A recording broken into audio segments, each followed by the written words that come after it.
Okay. All right. Do you want to make a motion to start, Amy? Sure. I make a motion to start tonight's meeting. I second that motion.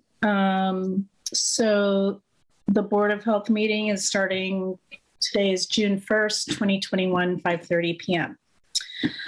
So I just wanted to welcome everyone to the meeting, and just to read a few things. In accordance with Mass General Law, we're required to let you know that the Board of Health is recording this meeting. No one else should be recording anything of this meeting. We will begin with our public comments, public speak time, which if anyone has any public speak time, you have about 3 minutes, and we will listen to what it is that you want to comment on. And we won't be responding to anything, but we can consider your input for future discussions. Is there anyone here for public speak time? No, I think so.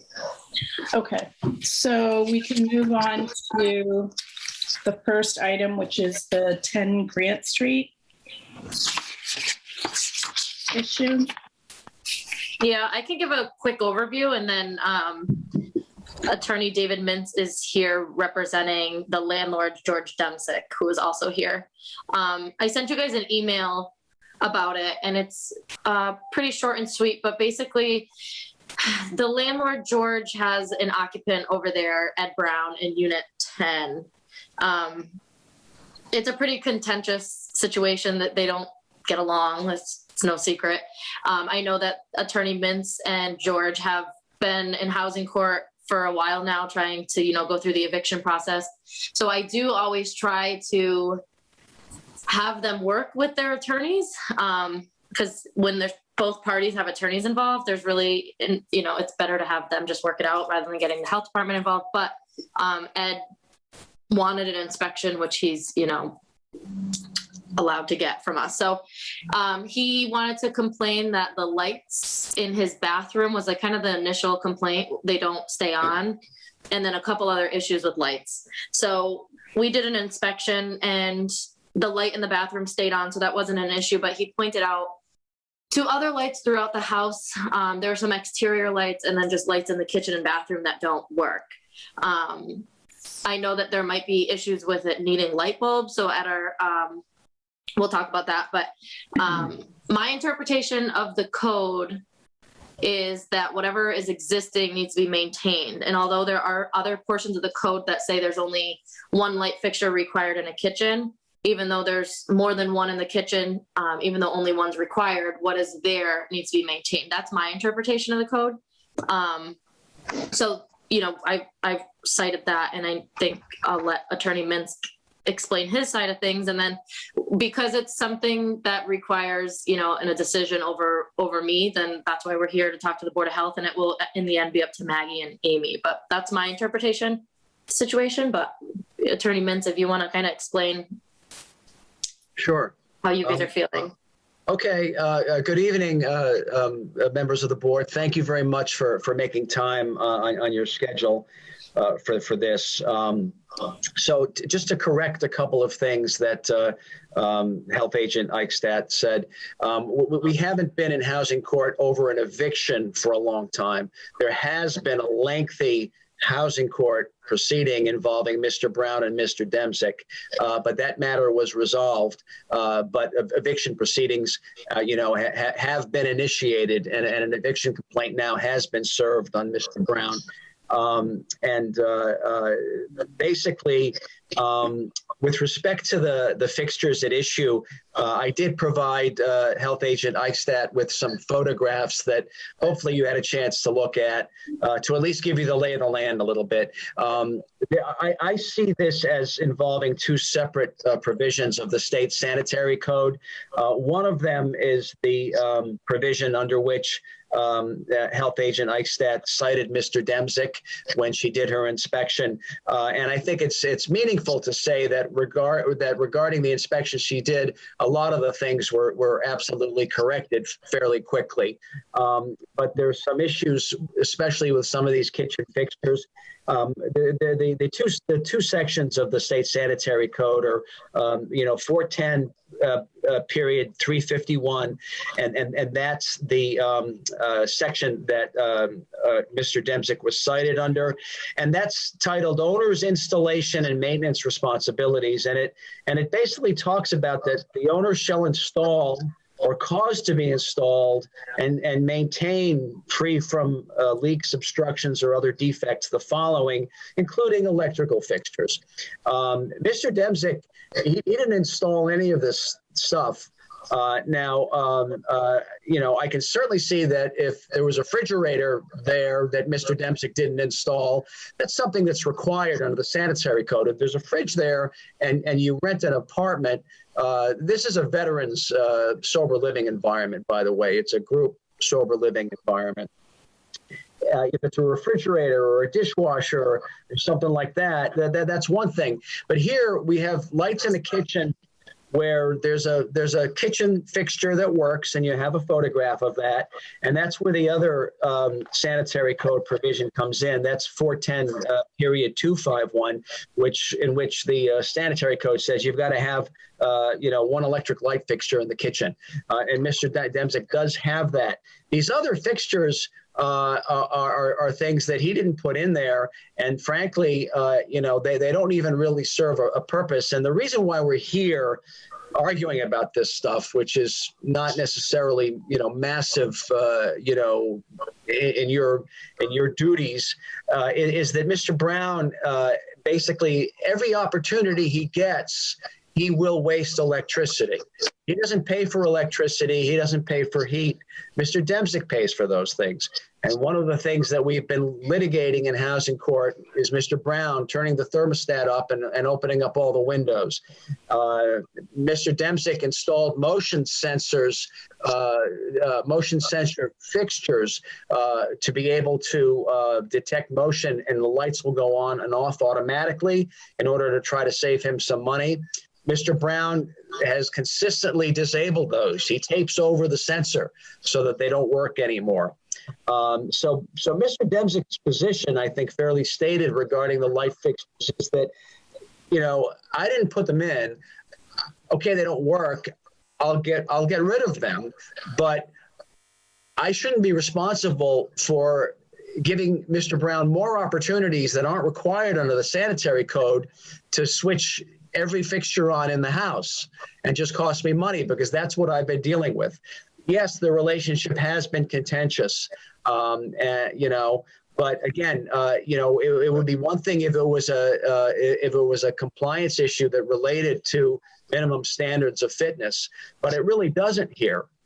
So that's essentially our position, that I think the regulation is vague about an owner's responsibility, because it talks about owner's installation and causing to be installed, and then once it's installed, you got to keep it, you've got to maintain it, and then that's fine. If Mr. Demzik put something in, that would be another story. These are not things that he installed, and again, they're not necessary in order for him to be able to comply with the sanitary code. So given the special circumstances here, including his, I think, legitimate concern for his pocketbook as a landlord, I don't think that that enforcement based on that code provision is warranted, and that's why we're here. And Mr. Demzik's here to answer any questions, obviously, if you have any questions at all. I do. Attorney Minson, Mr. Demzik, thank you for joining us tonight. So you're saying that Mr. Demzik didn't install the light fixtures. Did the tenant do that on his own? No, I believe they were there when Mr. Demzik bought the property, like 20 years ago. I see. So the tenant did not install them. Okay.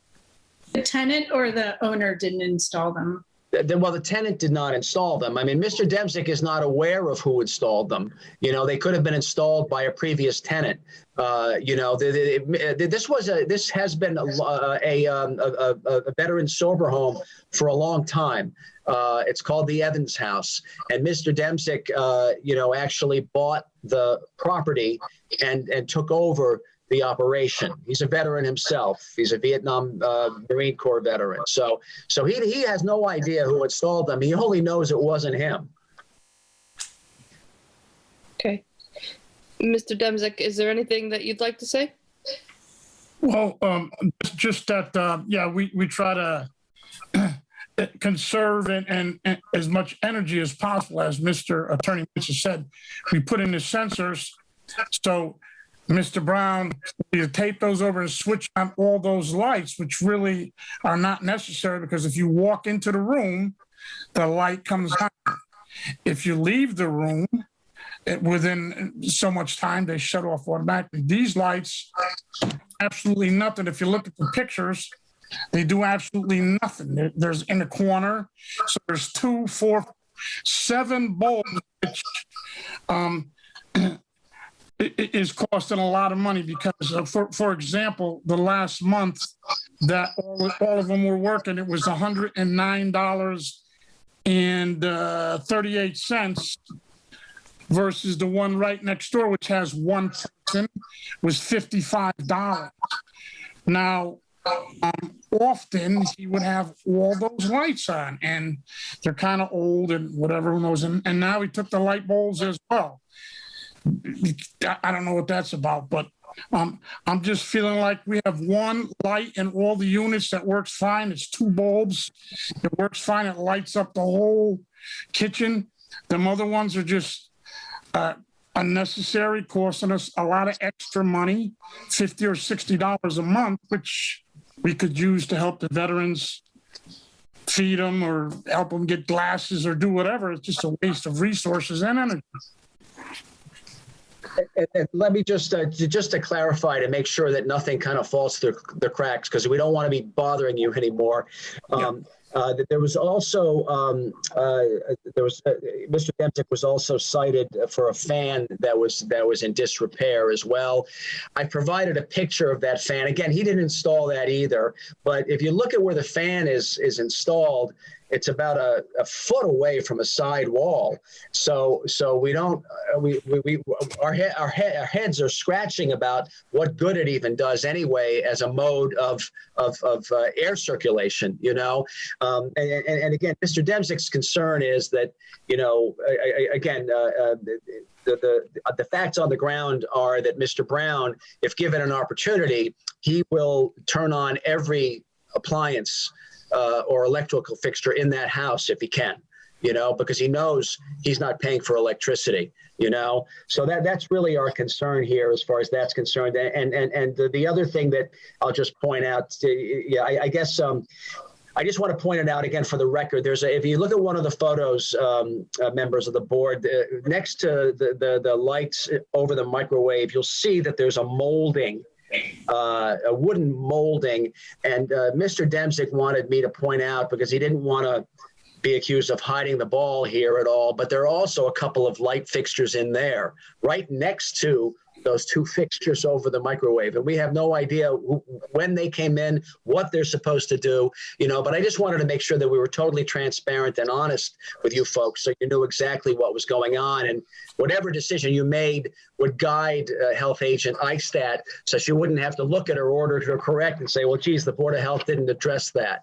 You know what I mean? We don't want that to happen, you know, because Mr. Demzik he's owned this property for 20 years. He's done a lot of good in the city, and you know, he has every interest in you know, in complying with authority, when, you know, as long as he has you know, his right to due process and his right to make his case, which you've given us, and we're very grateful for that. Yeah, through the chair, if you don't mind. Maggie, is that okay? Yep. Yeah. Okay, so Mr. Demzik, I come from a family of military professionals and professionals who have also suffered with addiction. So I think what you're doing for this community is fantastic. You know, without homes like that, we see our veterans fall through the cracks and succumb to many concerns with mental illness and addiction that Easthampton is very lucky to have. So thank you. I'd like to just say that. Thank you. So I guess I have a question. What the law, like, I understand that you didn't install the light fixtures, but they were there when you bought the property, and that's where I'm a little confused. Like, you bought the property with those lights in there, even though you didn't install them. So in essence, you were purchasing everything that was within the apartment, is the way I would understand it. I just need clarification on that, because it would seem to me that if you bought a property that, you know, had light fixtures, ceiling fans, or whatever, you would still be responsible for maintaining those. If I can address that, Madam Chair, you know, obviously, I don't think there'd be an argument about the fact that if he purchased the property and before he had any other occupants of the property, he could remodel the property. He could take out those light fixtures. I don't think you're saying that he's stuck with whatever the previous owner installed or a prior tenant. I don't think that that's an argument that's sound, because clearly landlords do that all the time before tenants move in. They put in new light fixtures. They get rid of light fixtures. You know, they decide that no, they're going to have to provide their own refrigerator, so I'm not providing one. It'll be in the lease. So that happens all the time. And also when tenants move out, when the property's vacant, landlords obviously can make any changes they want, as long as no one's living in there. And I realize that the distinction here is, okay, but here someone moved in and those things were there. Okay. And granted, that's an important distinction. But I think that in fairness to Mr. Demzik, you know, I think the regulation is, I think it's vague. It says the owner shall install or cause to be installed and maintain free from leaks, obstructions, or other defects. I guess I would make the argument, and you're free to reject it, that whatever the owner provides and installs, he has to make sure it works. And again, you know, I think there's a meaningful common sense distinction between things that are necessary for minimum standards of fitness and things that aren't. Like I said, if Mr. Demzik didn't buy or install the refrigerator, but it was there when a tenant moved in and all of a sudden the refrigerator craps out, I don't think Mr. Demzik can say, well, I didn't install it, so it's not my responsibility. Refrigeration is an important part of living in the 21st century, and it's been an important part for a while. So if I move into, or if someone moves into a place and the refrigerator craps out, the landlord's provided it, so you got to fix it. But this case is different because, you know, the sanitary code says you've got to have one light in the kitchen, and you're in compliance with you know, with what we're asking you to do. So I think that that's an important distinction, and that's why, you know, given a tenant who abuses the fact that they don't have to pay for electricity, I don't think that the citation is fair or appropriate and should be upheld. I don't think it should be upheld. I don't think Mr. Demzik should have to, you know, repair those particular fixtures in the kitchen. So again, you know, you're free to disagree, but if you read the regulation, and I know how Health Agent Eichstadt interprets it, and I certainly respect her opinion, but I think it's very ambiguous and vague. And I think in this case, I think it's perfectly susceptible of an interpretation that Mr. Demzik shouldn't be under that kind of an obligation if he will remove those fixtures and cosmetically, you know, do what he needs to do to make sure there's not a big hole where they were. And he's willing to do that. Yeah, I can understand why replacing or repairing fixtures that are just costing money due to this whatever conflict is going on seems counterintuitive. Unfortunately, the precedent for the 410-351 is whatever is installed and working at the time that the resident moves in has to be maintained. And it doesn't differentiate between those items required versus those that are extraneous. And there's precedent for that. I'm sure Attorney Mintz, that, you know, you probably have more, you know, experience with precedent than I do. But as a health director who's been working in Western Mass for the last 12 years, I know there's precedent for that. So whether we agree that the light fixtures may or may not be necessary, that they are not required under the code, the precedent that the equipment was there before the resident moves in has to be that they are maintained throughout his tenancy. Now, once the resident moves out, Mr. Demzek could remove all of it. But until that new tenant comes in, it has to be maintained. Now, if the tenant, for example, is taking out the light fixtures and then saying this doesn't work, right? We can have the inspector come with their own light bulbs and walk around and put the light bulbs in and say it works, it works, it works. And then the tenant is responsible for providing the light bulbs. If they call us and say this light fixture isn't working because they haven't put light bulbs in it, well, clearly that's the tenant's responsibility to maintain that. But unfortunately, whether it's what we like or not, the code is black or white, and the code says it has to work. Okay. Just say one thing, ma'am. Sure. It has already happened. What you just said, that already happened. The light bulb was burned out or missing, and Mr. Brown called the health agent and inspected the lights, and I had to get electrician to find out it's a burnt bulb or no bulbs.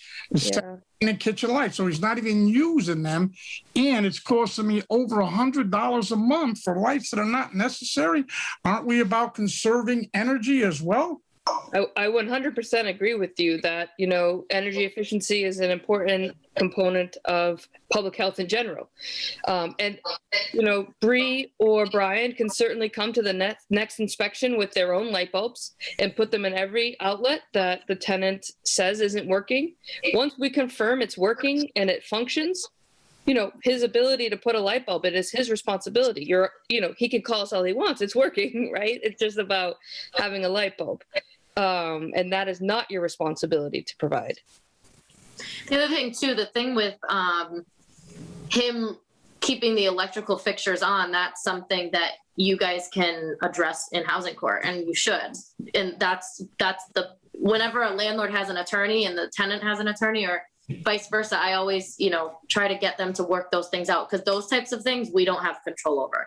And it's not that we don't believe you or agree that it's wrong, but like at this point, that's not my role. And I know that Attorney Mintz made a comment, or maybe it was George, that, Ed Brown uses us at the health department. And that could be true too, but I cannot pick and choose what complaints I respond to. So it is unfortunate, but this does happen more often than not. George and I have had long conversations about this, but I've been doing housing for 7 years, and this is not uncommon at all. So I would suggest, which you probably already are, is addressing those types of things in housing court. And then when Ed does leave, if he leaves, 100%, that's when you want to go through that apartment and learn from this and get rid of any optional equipment that you don't want to maintain in the future. Right. That you don't want to maintain or pay for the extra electric bill. What Bree said is accurate. The court has the ability to see that middle ground in that gray area, Attorney Mintz, that you referred to earlier. Unfortunately, our role as enforcing the code, we don't have the leeway to look at that gray area and say, really, this light fixture is not necessary to meet the certain amount of, I think it's looms that are required in this type of living space. We don't have that ability to see that gray area, but the courts do.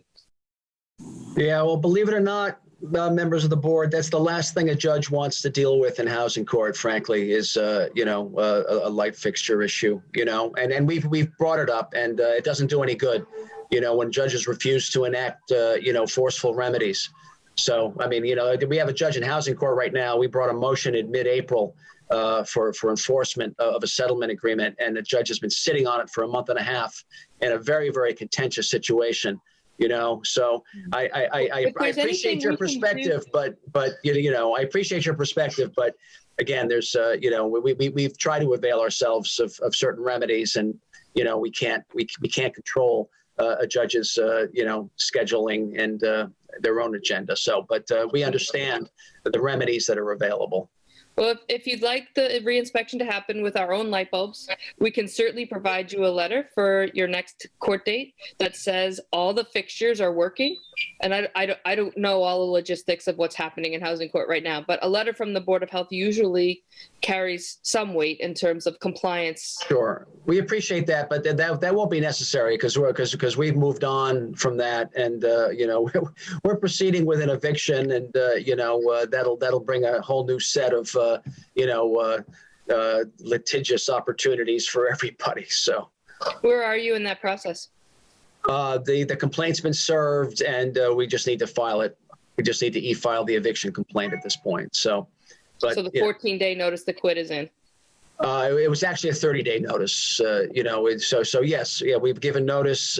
We've served the complaint, and so we're moving down that road. And I'm sure that this won't be the last phone call that Health Agent Eichstadt gets from Ed Brown. I'm pretty positive of that.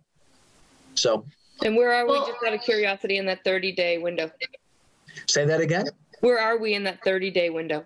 Well, the 30 days has come and gone, and he hasn't moved out. So I drafted and put it in the hands of a sheriff an eviction complaint, which has been served on Mr. Brown. So now we will be filing it this week with the court, and that process will be starting in court.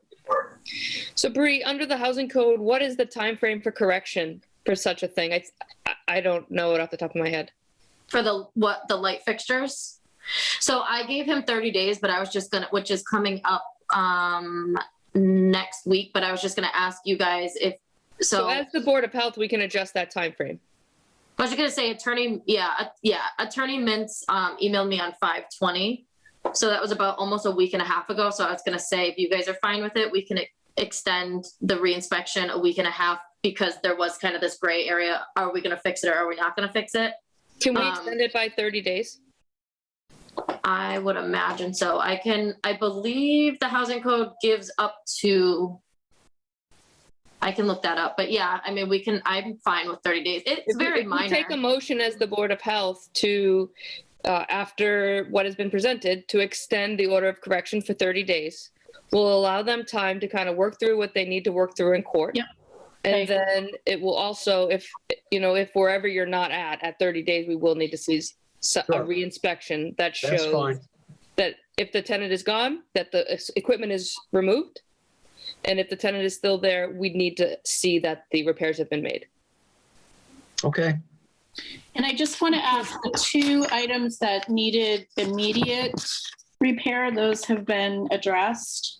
Yes, Brian re-inspected those and those are all set. Okay. And just to bring to your attention, Madam, one, what was a bulb was burnt, and the other one, he took the bulb. So just what you addressed before, the fixtures worked fine. It's just that he leave that one light on all the time, the bulb burnt out, and the other one, he took the bulb. And any other issue that Bree had addressed, we've already taken care of, but he keeps taking the bulbs.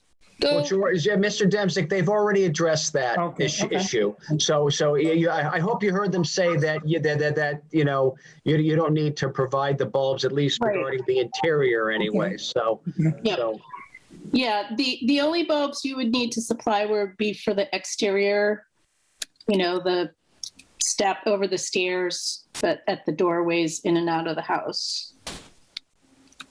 So. Okay, so one more question. I don't know if it's irrelevant or not, but does it matter if he rents the apartment or he has a room in that apartment? Does that matter?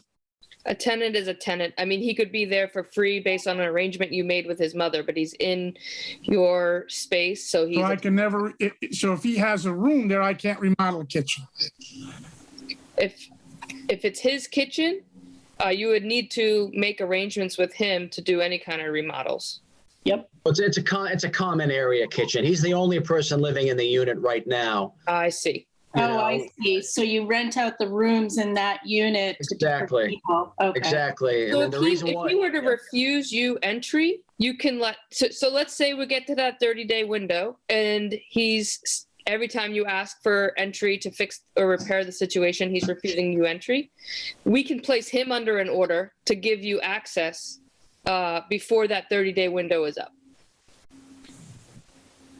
I just asked that you guys document the times and the ways that you gave him notice. So, and they have to be reasonable. So if you say, we're coming at midnight tomorrow, that's not reasonable. But if you show me proof that you gave him 24 to 48 hours of notice that you're coming at a normal time, then yeah, we'll definitely. I don't think it's been too much of an issue. I mean, he has in a few times, but he hasn't outright refused, because George and I had an issue like a year ago and it eventually all got resolved. But we can definitely do that if needed. But I can call Ed tomorrow and just tell him that we gave you an extra 30 days, which will bring you to January 1st. June. Or we'll go with the month, July 1st. So I'll make the motion. I make a motion to extend the date of correction for the light fixtures that have been discussed tonight until July 1st. I second that motion. All in favor? Yes. Okay. Okay. One more question, if I might. If they can't be repaired, I have to replace them anyway? Correct. Yes. Unless it's the bulbs. They can be replaced with a single light fixture. I mean, it doesn't have to be fancy. It doesn't have to be the exact equipment. It just has to serve the same purpose. So all 7 of those bulbs need to work. No, you do not need to fix. But yes, all the, if there's a light fixture that has like 3 fixtures to it, like that one in the kitchen, yes, they would all need to work. But the light bulbs are, I think that's what he meant. But we'll definitely bring light bulbs in our next inspection. I'll put it on my calendar. But yeah, it needs to be functioning the way it was designed. So that's what I always tell people. A 3-prong light fixture wasn't designed for 2 of them to work. So if it's designed with 3, or like Amy said, if you want to remove the 3-prong one and just put a regular light fixture, it's got to serve the same purpose, but it does need to be corrected the way it was designed. So July 1st is a Thursday, which your staff, Bree, works on Thursdays. Yeah. So we can even go ahead and schedule that inspection for that day. Yeah, I'm going to do like 10 a.m. I would just ask, George, that you just let me do the inspection, and then I'll meet you over at your unit, since last time there was a little confrontation with you and the occupant. We really don't want to be subject to that again. So I will. Would George set Attorney Mintz in his place if he wanted to? Attorney Mintz is going to be on Cape Cod on July 1st. So pardon me, but I'll decline. Okay. I don't think I need to be there for that anyway. You can come and talk to me afterwards. I would definitely agree to that, although I do have access to that unit per the court at any time that I feel necessary, because I have a shop there. I have other veterans I put in there. He has a room. The rest are common areas, so that shouldn't be an issue. But we did have to be present the last time that Bree's office was there, because it was simply to show what the issue was, and that was the burnt light bulb. And I think now that the light bulb, the disappearing bulb issue has been vetted here. I don't think that reason to be present will exist in the future. So I think we understand going forward. What needs to happen, and I'll certainly be in communication with Mr. Demzik about it as necessary. Great. Okay, great. Thank you. Okay, thank you for your time. Of course. Appreciate Have a great night. Okay. Thank you. Good night. thank you for your time. Okay, so I sent you guys an email earlier with the minutes. Yes, you did. We have a lot. One of the problems, and Jackie can attest to this, was we used to have in our budget like 5 hours a month for just minutes, and then one of the personnel directors that was here took that away from us and said the mayor's assistant Lindsay would do all meeting minutes, right, boards and committees. Then they said Lindsay did a couple meetings and they're like, never mind. And they pulled her. And I was like, well, hey, I only have Jackie 2.5 hours a day. So for her to do a meeting and the minutes, like today she didn't work because she has to do this without going over her hours. So that on top of COVID has made it difficult. But I think moving forward, we just kind of have like an internal policy to just do the minutes right away, whatever it takes, take a day off, whatever, just because we don't want to get backed up like this again. But other than that, were you guys able to look at them? I know it was kind of short notice. And to tell you the truth, Jackie, I don't know if these are the ones I looked through. If not, I still need time to go through them. So if you guys do make a motion, I would just ask that you make a motion once I look at them too. I think we should just delay it till the next meeting then. If you want to look at them, they should have your adjustments before we vote on them. Yep. So do you want to do, Jackie, let's try to get all of these A through K. That's a lot. For the next meeting, which I am actually going to have to probably have a meeting again in June because River Valley Co-op has HACCP plans, and I just was reading the code today and realized that HACCPs require variances. So I will be back with those. But What are their HACCP plans? they do reduced oxygen packaging, smoking, and sous vide or whatever, sous vide. But Yep. yeah, they're Water bath cooking. yeah.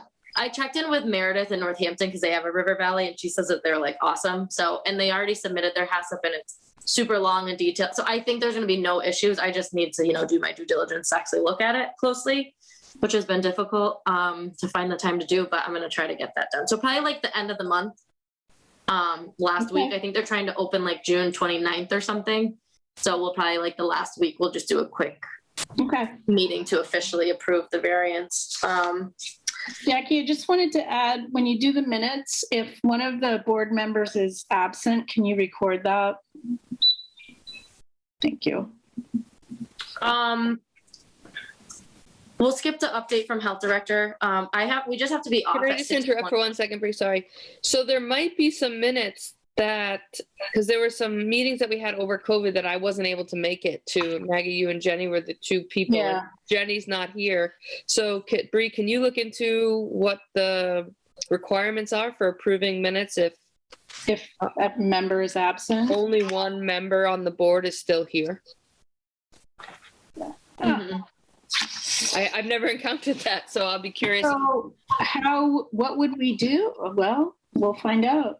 Wow. There has to be a protocol for this. I mean, it's just probably you just say, I approve this, and it's a one out of necessity is what I would imagine. We just have to indicate. Okay. Well, you think of everything, Amy. I swear to God. No, I just... For Board of Health meeting without member. Yeah, I'll look into that tomorrow. We have to be off at 6:20 because there's another person that needs to use this account. So I'm just going to do a quick update from what I think is most important stuff. Amy Hart, our nurse, is resigning. I don't know if you guys heard that. It was sad, obviously, because Amy has been awesome. She had picked this work up so quickly and has just been like the super, super helpful to me. She picked up a job. She's going to be managing 3 towns. She's going to be like running a regional public health nursing service. I think they got that. Lee's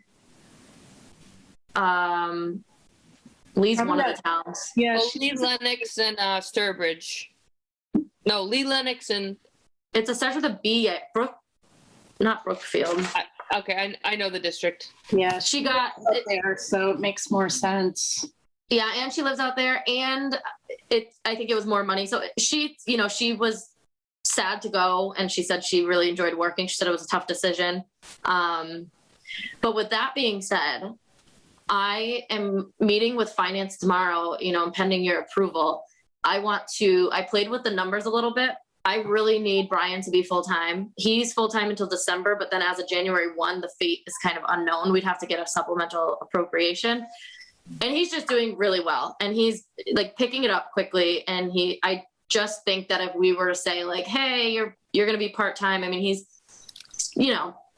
has a family. He's a, younger guy. Like, I would just be afraid he would leave. And we really cannot afford that position to leave. I really need to build him up to get up to speed with everything. So I did the math quickly today. I'm going to get it all confirmed with finance. But if I did everything right, we could keep the nurse at top step at 23 hours a week, which is benefited, and make him full-time. If I did the math right, there's a lot of moving parts because I'm supplementing the nurse and him with CARES Act, and what the city is actually giving us is lower than it looks because a lot of the money is grant funded, but I'm going to confirm that. But if you guys are good with that, finance said as long as my bottom line is fine at the end of the fiscal year, it doesn't matter who's full-time and who's part-time and who's whatever.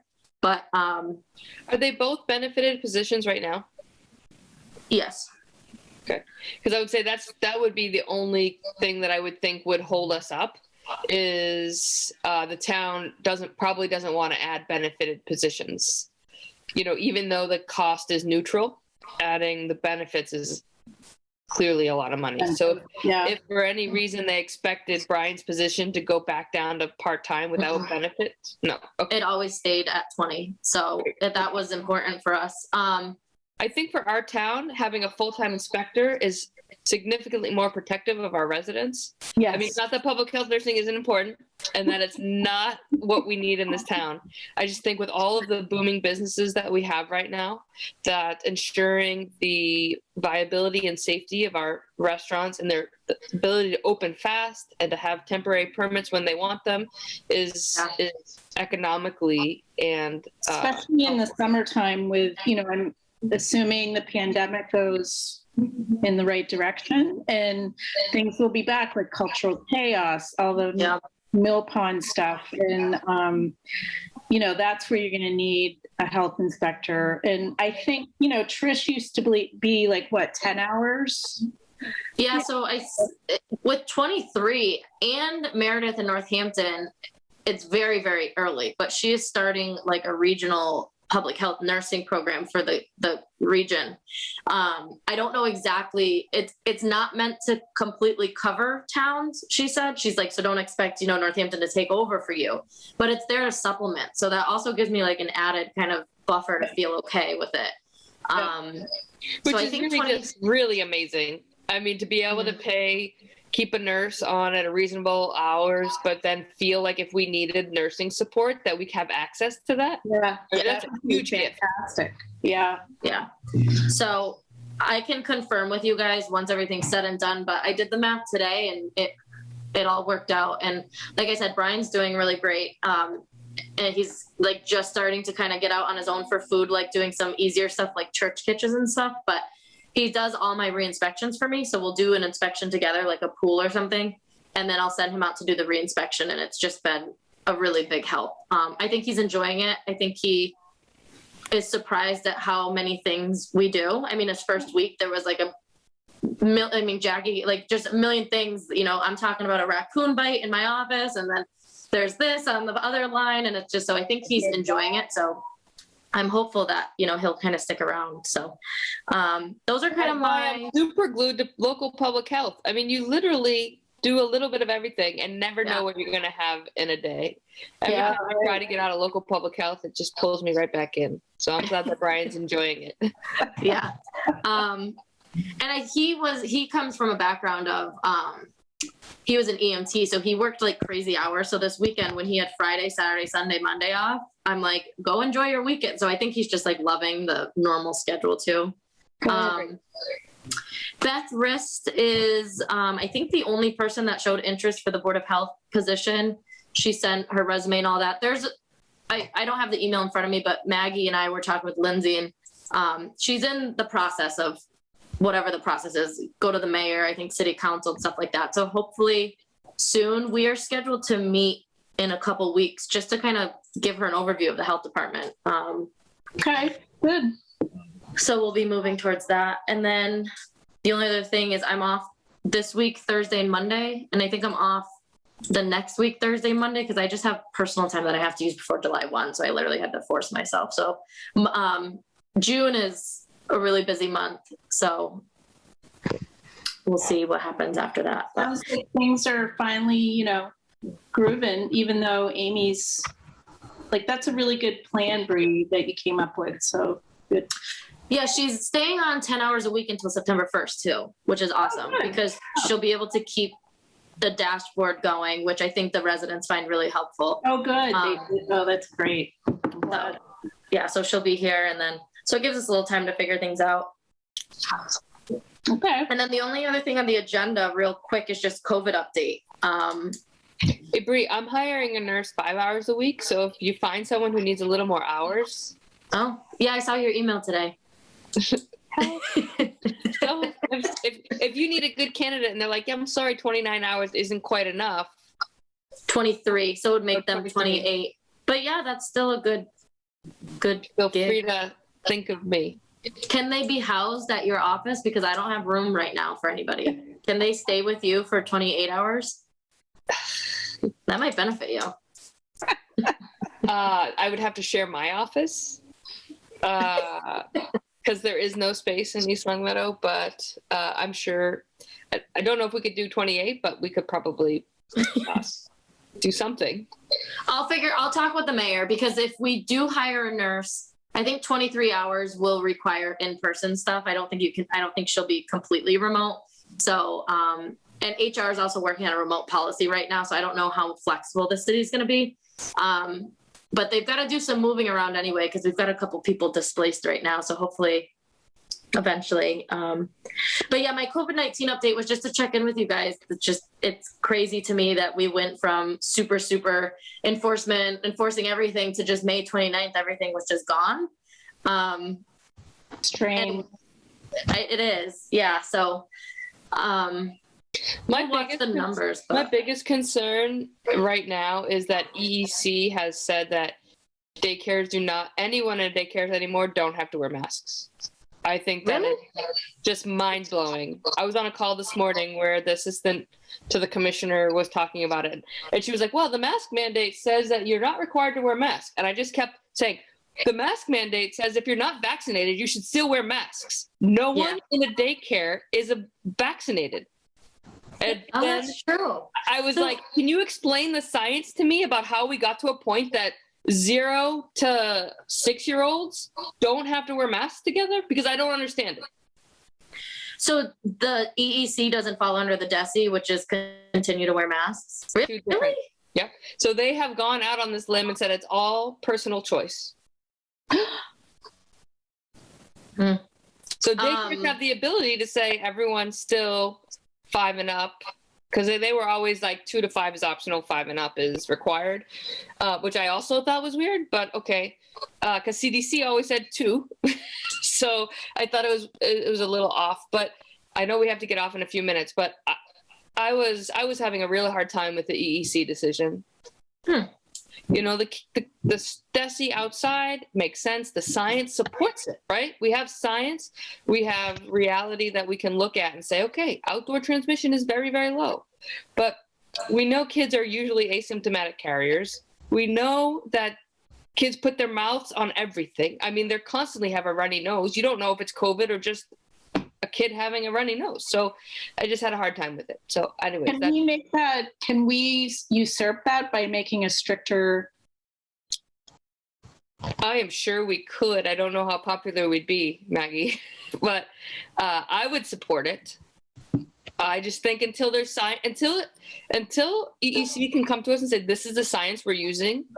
I mean, those kids are going home to families who might not be vaccinated. I mean, it's just, I mean, if you think about the ripple effect and what we've been trying to prevent this entire pandemic, this is what we're trying to prevent. Kids like that from bringing it home to people who won't live. Yeah. Right? I mean, I think that's something we need to consider. We obviously don't have time to deal with that today.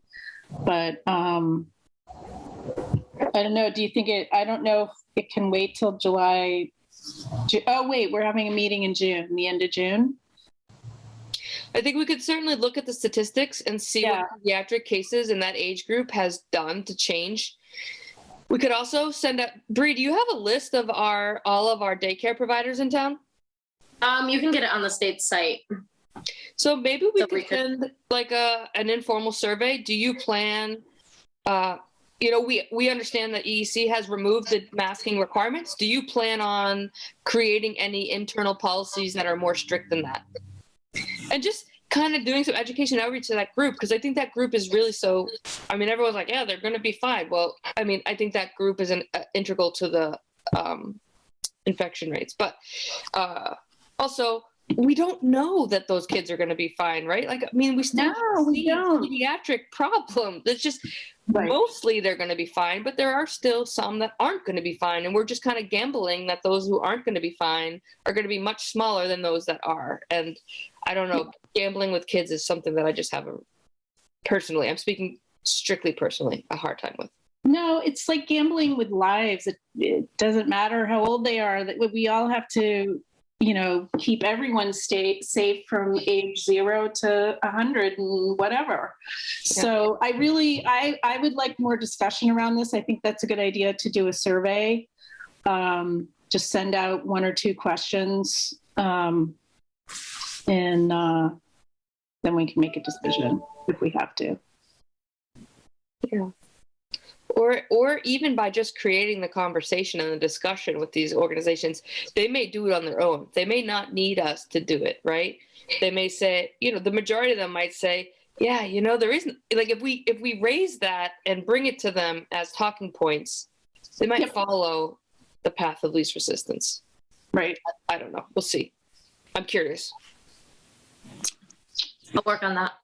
Amy, can I call you? Sorry, I don't mean to shove it all on your plate. And I know we got to go. I'm sorry.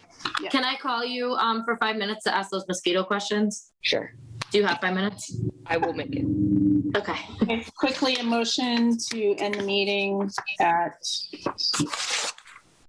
6:21 p.m. Board of Health, whatever the date is. I make a motion to adjourn the June 1st meeting. Thank you. All in favor? Yes, yes, yes. Thanks, you guys, for all the hard work. Thanks. Bye. Bye.